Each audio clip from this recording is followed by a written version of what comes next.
ओम शांति। आज है 9 मई 2020। बाबा के आज के मुख्य महावाक्य हैं।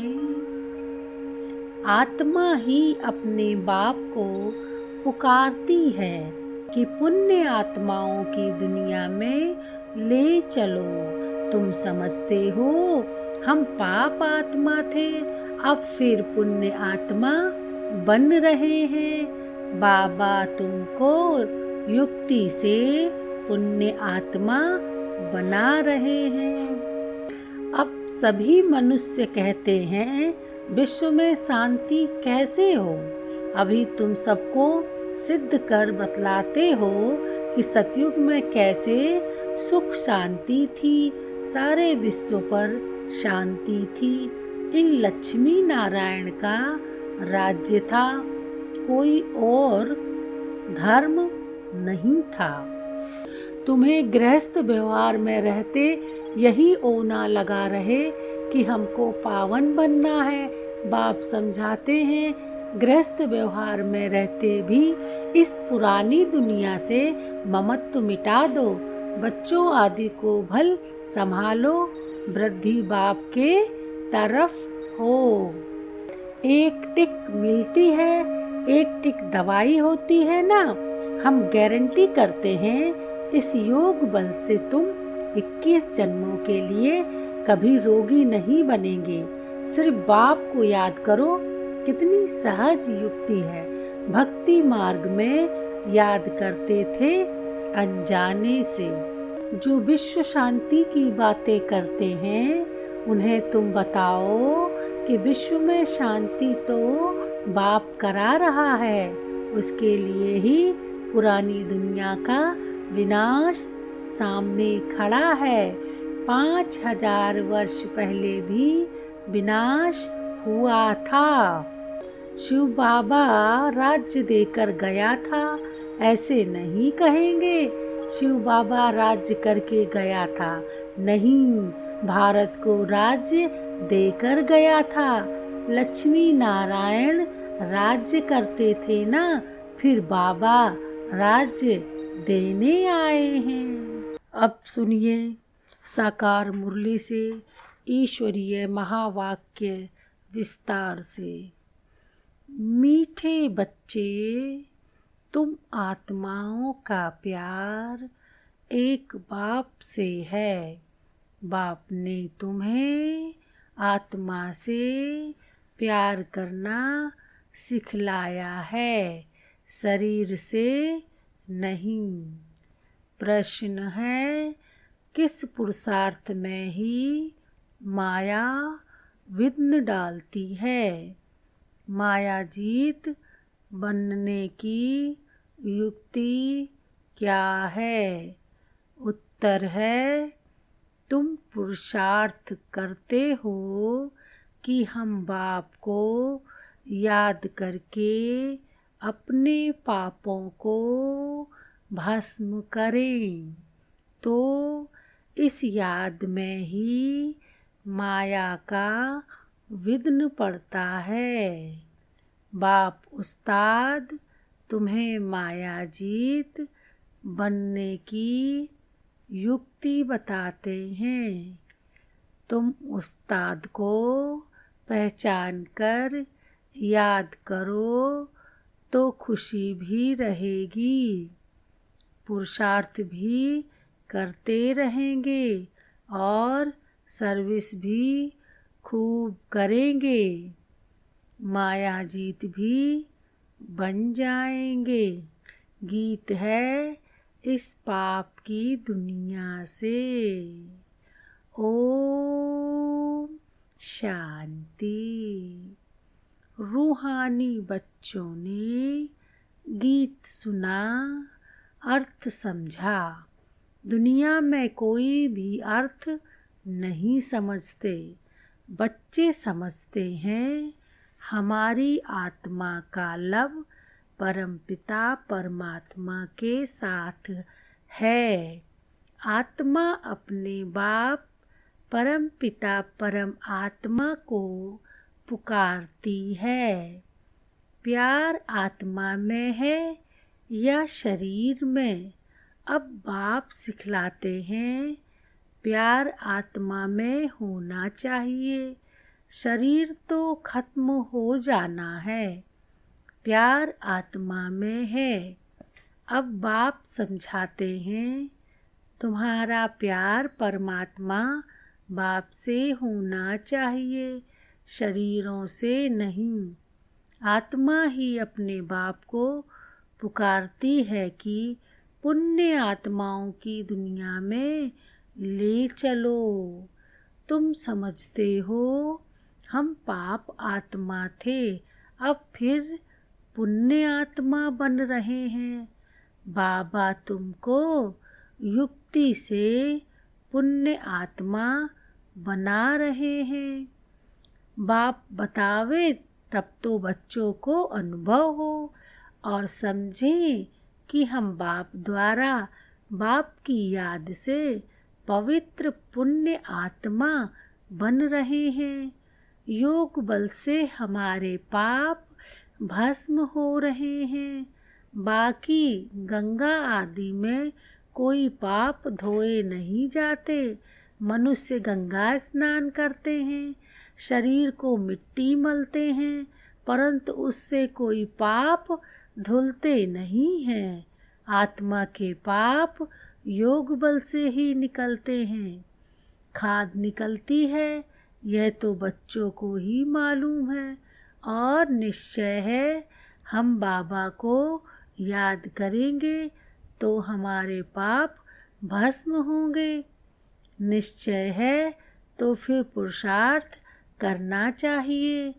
इस पुरुषार्थ में ही माया विघ्न डालती है। रुस्तम से माया भी अच्छी रीति रुस्तम होकर लड़ती है।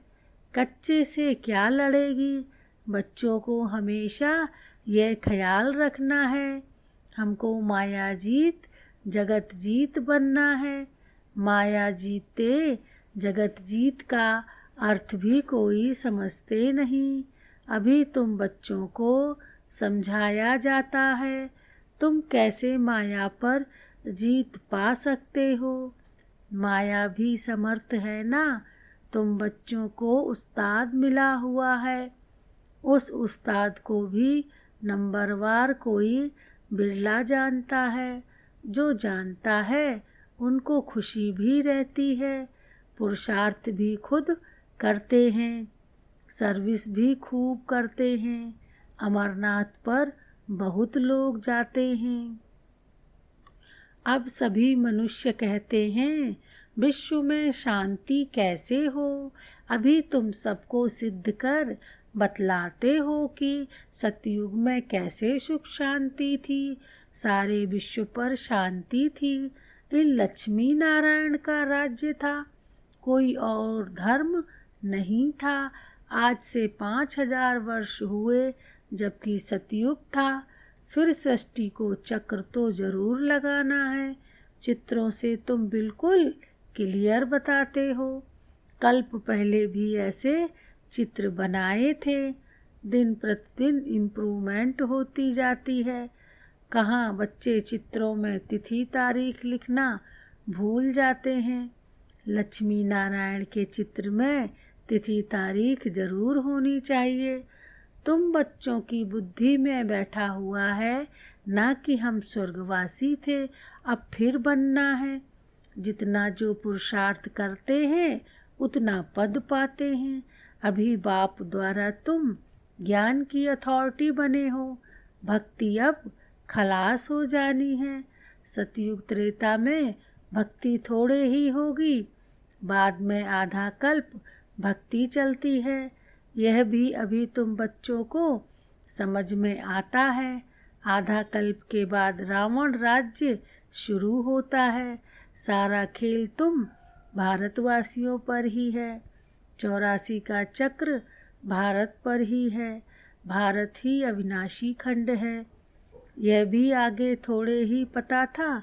लक्ष्मी नारायण को गॉड गॉडेज कहते हैं ना। कितना ऊंच पद है और पढ़ाई कितनी सहज है।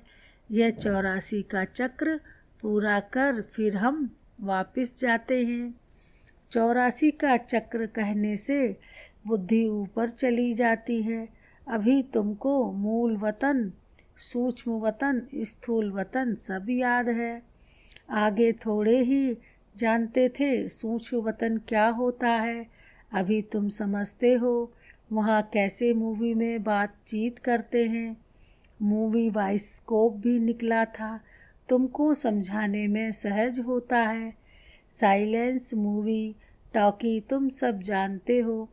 लक्ष्मी नारायण के राज्य से लेकर अब तक सारा चक्र बुद्धि में है। तुम्हें गृहस्थ व्यवहार में रहते यहाँ ऊना लगा रहे कि हमको पावन बनना है। बाप समझाते हैं गृहस्थ व्यवहार में रहते भी इस पुरानी दुनिया से ममत्व मिटा दो।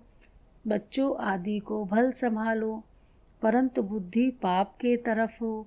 कहते हैं ना, हाथों से काम करते बुद्धि बाप तरफ रहे। बच्चों को खिलाओ पिलाओ स्नान कराओ, बुद्धि में बाप की याद हो, क्योंकि जानते हो शरीर पर पापों का बोझ बहुत है, इसलिए बुद्धि बाप की तरफ लगी रहे। उस माशूक को बहुत बहुत याद करना है। माशूक बाप तुम सब आत्माओं को कहते हैं मुझे याद करो। यह पार्ट भी अब चल रहा है, फिर 5000 वर्ष बाद चलेगा। बाप कितनी सहज युक्ति बताते हैं, कोई तकलीफ नहीं। कोई कहे हम तो यह कर नहीं सकते, हमको बहुत तकलीफ भासती है। याद की यात्रा बहुत मुश्किल है। अरे तुम बाबा को याद नहीं कर सकते हो, बाप को थोड़े ही भूलना चाहिए। बाप को तो अच्छी रीति याद करना है, तब विक्रम विनाश होंगे और तुम एवर हेल्दी बनेंगे, नहीं तो बनेंगे नहीं। तुमको राय बहुत अच्छी एक टिक मिलती है, एक टिक दवाई होती है ना। हम गारंटी करते हैं इस योग बल से तुम 21 जन्मों के लिए कभी रोगी नहीं बनेंगे। सिर्फ बाप को याद करो, कितनी सहज युक्ति है। भक्ति मार्ग में याद करते थे अनजाने से, अब बाप बैठ समझाते हैं। तुम समझते हो हम कल्प पहले भी बाबा आपके पास आए थे, पुरुषार्थ करते थे, पक्का निश्चय हो गया है। हम भी राज्य करते थे, फिर हमने गंवाया, अब फिर बाबा आया हुआ है, उनसे राज्य भाग लेना है। बाप कहते हैं मुझे याद करो और राजाई को याद करो। मन मना भव अंतमति सो गति हो जाएगी। अभी नाटक पूरा होता है, वापिस जाएंगे। बाबा आए हैं सबको ले जाने लिए, जैसे वर वधू को लेने लिए आते हैं। ब्राइड्स को बहुत खुशी होती है, हम अपने ससुराल जाते हैं। तुम सब सीताएं हो एक राम की, राम ही तुमको रावण की जेल से छुड़ा कर ले जाते हैं। लिबरेटर एक ही है, रावण राज्य से लिबरेट करते हैं। कहते भी हैं यह रावण राज्य है, परंतु यथार्थ रीति समझते नहीं हैं। अभी बच्चों को समझाया जाता है, औरों को समझाने के लिए बहुत अच्छी अच्छी पॉइंट्स दी जाती है। बाबा ने समझाया यह लिख दो कि विश्व में शांति कल्प पहले मुआफिक बाप स्थापन कर रहे हैं, ब्रह्मा द्वारा स्थापना हो रही है। विष्णु का राज्य था तो विश्व में शांति थी ना। विष्णु सो लक्ष्मी नारायण थे, यह भी कोई समझते थोड़े ही हैं। विष्णु और लक्ष्मी नारायण और राधे कृष्ण को अलग अलग समझते हैं। अभी तुमने समझा है, स्वदर्शन चक्रधारी भी तुम हो। शिव बाबा आकर सृष्टि चक्र का ज्ञान देते हैं, उन द्वारा अभी हम भी मास्टर ज्ञान सागर बने हैं। तुम ज्ञान नदियाँ हो, यह तो बच्चों के ही नाम हैं। भक्ति मार्ग में मनुष्य कितने स्नान करते हैं, कितना भटकते हैं। बहुत दान पुण्य आदि करते हैं। साहूकार लोग तो बहुत दान करते हैं, सोना भी दान करते हैं।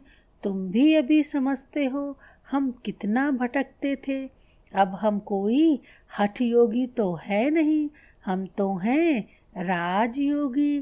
पवित्र गृहस्थ आश्रम के थे, फिर रावण राज्य में अपवित्र बने हैं। ड्रामा अनुसार बाप फिर गृहस्थ धर्म बना रहे हैं और कोई बना न सके।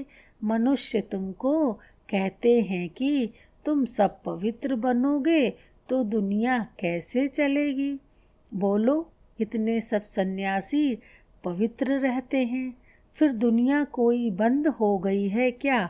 अरे सृष्टि इतनी बढ़ गई है, खाने के लिए अनाज भी नहीं, और सृष्टि फिर क्या बढ़ाएंगे। अभी तुम बच्चे समझते हो बाबा हमारे सम्मुख हाजिर नाजिर हैं, परंतु उनको इन आँखों से देख नहीं सकते। बुद्धि से जानते हैं बाबा हम आत्माओं को पढ़ाते हैं, हाजिर नाजिर हैं।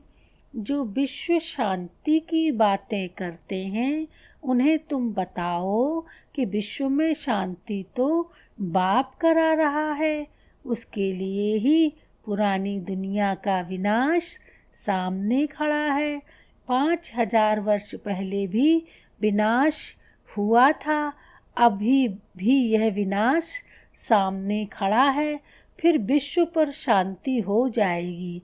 अभी तुम बच्चों की बुद्धि में है ही यह बातें, दुनिया में कोई नहीं जानते, कोई नहीं जिनकी बुद्धि में यह बातें हों। तुम जानते हो सतयुग में सारे विश्व पर शांति थी। एक भारत खंड के सिवाय दूसरा कोई खंड नहीं था। पीछे और खंड हुए हैं, अभी कितने खंड हैं। अभी इस खेल का भी अंत है। कहते भी हैं भगवान जरूर होगा, परंतु भगवान कौन और किस रूप में आते हैं यह नहीं जानते। कृष्ण तो हो न सके, न कोई प्रेरणा से व शक्ति से काम करा सकते हैं। बाप तो मोस्ट बिलवेड है, उनसे वर्षा मिलता है। बाप ही स्वर्ग स्थापन करते हैं, तो फिर जरूर पुरानी दुनिया का विनाश भी वह कराएंगे। तुम जानते हो सतयुग में यह लक्ष्मी नारायण थे, अब फिर खुद पुरुषार्थ से यह बन रहे हैं। नशा रहना चाहिए ना, भारत में राज्य करते थे। शिव बाबा राज्य देकर गया था ऐसे नहीं कहेंगे। शिव बाबा राज्य करके गया था, नहीं, भारत को राज्य देकर गया था। लक्ष्मी नारायण राज्य करते थे ना, फिर बाबा राज्य देने आए हैं। कहते हैं मीठे मीठे बच्चे तुम मुझे याद करो और चक्र को याद करो। तुमने ही 84 जन्म लिए हैं। कम पुरुषार्थ करते हैं तो समझो इसने कम भक्ति की है। जास्ती भक्ति करने वाले पुरुषार्थ भी जास्ती करेंगे। कितना क्लियर कर समझाते हैं, परंतु जब बुद्धि में बैठे तुम्हारा काम है पुरुषार्थ कराना। कम भक्ति की होगी तो योग लगेगा नहीं। शिव बाबा की याद बुद्धि में ठहरेगी नहीं। कभी भी पुरुषार्थ में ठंडा नहीं होना चाहिए। माया को पहलवान देख हार्ट फेल नहीं होना चाहिए। माया के तूफान तो बहुत आएंगे, यह भी बच्चों को समझाया है। आत्मा ही सब कुछ करती है, शरीर तो खत्म हो जाएगा। आत्मा निकल गई, शरीर मिट्टी हो गया, वह फिर मिलने का तो है नहीं। फिर उनको याद कर रोने आदि से फायदा ही क्या, वही चीज़ फिर मिलेगी क्या। आत्मा ने तो जाकर दूसरा शरीर ले लिया। अभी तुम कितनी ऊंच कमाई करते हो, तुम्हारा ही जमा होता है, बाकी सबका ना हो जाएगा। बाबा भोला व्यापारी है, तब तो तुमको मुट्ठी चावल के बदले 21 जन्मों के लिए महल दे देता है। कितना ब्याज देता है। तुमको जितना चाहिए भविष्य के लिए जमा करो, परंतु ऐसे नहीं। अंत में जाकर कहेंगे जमा करो, तो उस समय लेकर क्या करेंगे। अनाड़ी व्यापारी थोड़े ही हैं, काम में आवे नहीं और ब्याज भर कर देना पड़े। ऐसे का लेंगे थोड़े ही, तुमको मुट्ठी चावल के बदले 21 जन्मों के लिए महल मिल जाते हैं। कितना ब्याज मिलता है। बाबा कहते हैं नंबर 1 भोला तो मैं हूँ। देखो तुमको विश्व की बादशाही देता हूँ, सिर्फ तुम हमारे बनकर सर्विस करो। भोलानाथ है तब तो उनको सब याद करते हैं। अब तुम हो ज्ञान मार्ग में, अब बाप की श्रीमत पर चलो और बादशाही लो। कहते भी हैं बाबा हम आए हैं राजाई लेने। सो सूर्य वंशी में अच्छा तुम्हारा मुख मीठा हो। अच्छा मीठे मीठे सिकील दे बच्चों प्रति, मात पिता बाप दादा का याद प्यार और गुड मॉर्निंग। रूहानी बाप की रूहानी बच्चों को नमस्ते नमस्ते नमस्ते। रूहानी बच्चों की रूहानी बाप दादा को नमस्ते नमस्ते नमस्ते। धारणा के लिए मुख्य सार हैं। पहला पॉइंट है श्रीमत पर चल बादशाही लेनी है। चावल मुट्ठी दे 21 जन्मों के लिए महल लेने हैं। भविष्य के लिए कमाई जमा करनी है। दूसरा पॉइंट है गृहस्थ व्यवहार में रहते इस पुरानी दुनिया से ममत्व मिटाकर पूरा पावन बनना है। सब कुछ करते बुद्धि बाप की तरफ लगी रहे। वरदान है 1000 भुजा वाले ब्रह्मा बाप के साथ का निरंतर अनुभव करने वाले सच्चे स्नेही भव। वर्तमान समय 1000 भुजा वाले ब्रह्मा बाप के रूप का पाठ चल रहा है। जैसे आत्मा के बिना भुजा कुछ नहीं कर सकती, वैसे बाप दादा के बिना भुजा रूपी बच्चे कुछ नहीं कर सकते। हर कार्य में पहले बाप का सहयोग है। जब तक स्थापना का पाठ है तब तक बाप दादा बच्चों के हर संकल्प और सेकंड में साथ साथ हैं। इसलिए कभी भी जुदाई का पर्दा डाल वियोगी नहीं बनो। प्रेम के सागर की लहरों में लहराओ, गुणगान करो, लेकिन घायल नहीं बनो। बाप के स्नेह का प्रत्यक्ष स्वरूप सेवा के स्नेही बनो। आज का स्लोगन है अशरीरी स्थिति का अनुभव व अभ्यास ही नंबर आगे आने का आधार है। अशरीरी स्थिति का अनुभव व अभ्यास ही नंबर आगे आने का आधार है। ओम शांति।